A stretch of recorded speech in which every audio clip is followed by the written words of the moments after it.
বৈষম্য বিরোধী ছাত্র আন্দোলনের সময় কিছু কিছু ছবি ঘুরে ফিরে এসেছে বারবার। মোবাইলে দেয়া বা দেয়ালে এসব ছবি হয়ে উঠেছে প্রতিবাদের ভাষা, প্রতিরোধের প্রতীক, জুগিয়েছে আন্দোলনের ইন্ধন। এমন একটি ছবির পেছনের গল্প, যার টাইটেল ছিল একটা কথাও বলবি না, কথা বললেই মেরে ফেলবো। শুরু থেকেই বৈষম্য বিরোধী ছাত্র আন্দোলনের সঙ্গে যুক্ত ছিলেন ঢাকার নিউ মডেল ডিগ্রি কলেজের রাষ্ট্রবিজ্ঞান বিভাগের শিক্ষার্থী নাহিদুল ইসলাম। বিভিন্ন কর্মসূচিতে সরাসরি অংশ নিয়েছেন। 31 জুলাই মার্চ ফর জাস্টিস কর্মসূচিতে রাস্তায় নামলে হয়রানির শিকার হন তিনি।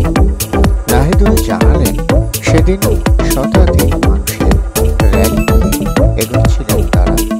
হাইকোর্টের ঈদগাহ গেটের সামনে এলে পুলিশ তাদের পথ অবরোধ করে, কয়েকজনকে আটকও করা হয়। শিক্ষার্থীদের ধীরে ধীরে মৎস্য ভবনের কাছে নিয়ে আসে পুলিশ।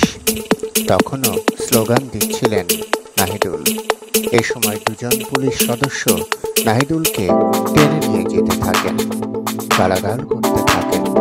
একজন পুলিশ নাহিদুলের মুখও চেপে ধরেন। মুখ চেপে ধরা ছবিটি পরে সামাজিক যোগাযোগ মাধ্যমে ছড়িয়ে পড়ে, হয়ে ওঠে প্রতিবাদের ভাষা।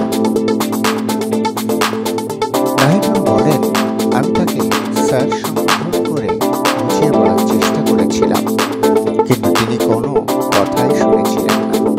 বলছিলেন, তোমাদের ব্রেন ওয়াশ হয়ে গেছে, তোমাদের উপর জামায়াতের বিধানটা ভর করেছে।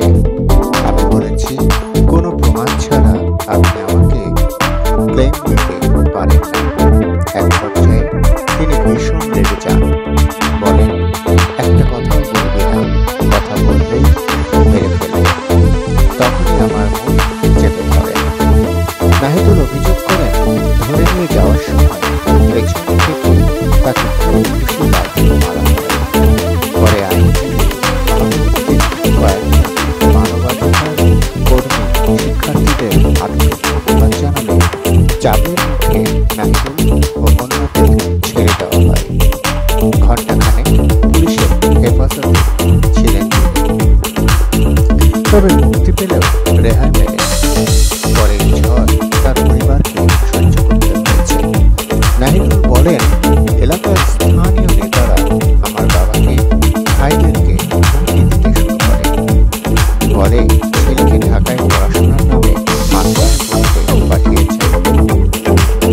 তুই তোকারি করেও কথা বলতে থাকবে। আমার জন্য বাবাকে কখনো গালি শুনতে হয়নি, যেটা 2024-এ এসে আমার পরিবারের সঙ্গে হলো, তাও ন্যায়পত্র কথা বলার অপরাধে। নাহিদুলের ছবি ফেসবুকে ছড়িয়ে পড়লে অনেকেই এই ছবি দেখে অনুপ্রাণিত